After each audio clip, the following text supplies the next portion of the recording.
ーストラリアの経済学者、現代貨幣理論 MMT の提唱者でもあられるウィリアム・ミッチェル、我々通称ビル・ミッチェルとお呼びしている先生ですけれども。Hello, Mitchell. Hello, I'm very pleased to be Thank here. you for coming to my blog. Yeah, thank you very much. Thank you. ありがとうございます。ミッチェル教授とはですね、今こういう本を出版をいたしまして、インフレ時代の積極財政論という本であります。それでまず最初にですね、今世界経済非常に厳しい状況だと思いますが、並びに日本経済も非常に厳しい状況だと思いますが、今ミッチェル教授からご覧になった世界経済の状況、そして日本経済の状況についてぜひお話しいただけますでしょうか。Yeah, I think that the world economy is in trouble. There's no doubt about it. And what we're experiencing is 3 to 4 decades of what we now call neoliberalism, and that ideology has been accompanied by some very poor economic policy choices from governments.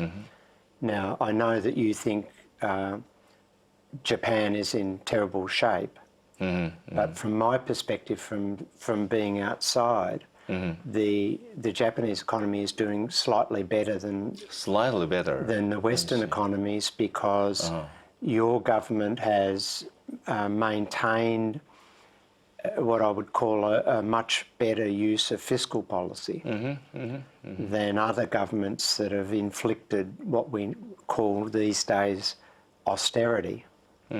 So, the neoliberal period in economics has been accompanied by this idea that governments have to run fiscal surpluses, budget surpluses, and that apparently, according to the theory, that incentivises the private sector,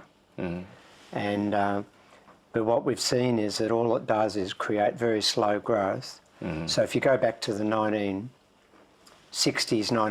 early 70s, growth rates in both GDP and productivity were much higher than they are now, and that's because government has withdrawn from promoting social investment, sold off public enterprises, allowed the unemployment rates around the world to rise. So at various times we've had 6, 7, 8, 9, 10% of the people of workers not working, and at the same time we've had the rise of the gig economy, the so-called gig economy, casualisation of the workforce, so the decline of full-time employment.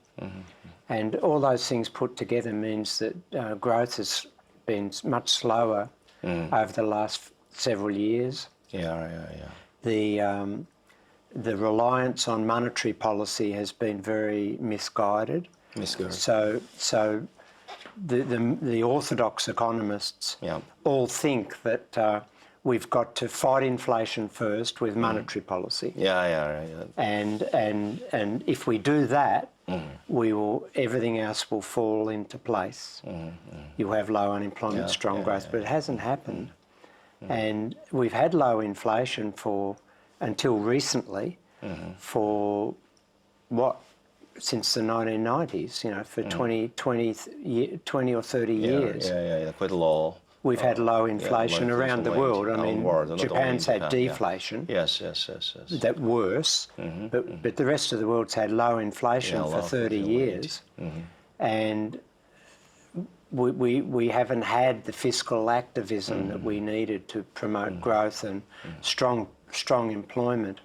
So we've reached this sort of point in history where that period of neglect has come together, and then the pandemic hit.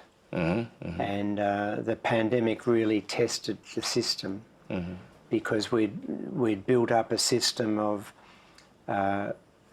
just-in-time supply chains, and globalisation of supply chains. And when the pandemic hit, of course, those supply chains collapsed. Yeah, collapsed. Yes. And factories closed. Ships didn't go to where they needed to. Yes, yes, yes. The transport system came to a stop. And what we observed there was that at the same time that governments were protecting people's income to some extent during the pandemic because they were forced out of not to work while we worked out how bad the virus was. So they kept spending, but the supply side couldn't cope because of the disruptions to the supply chain, and so we had inflation, of course. And the response to that has been very poor.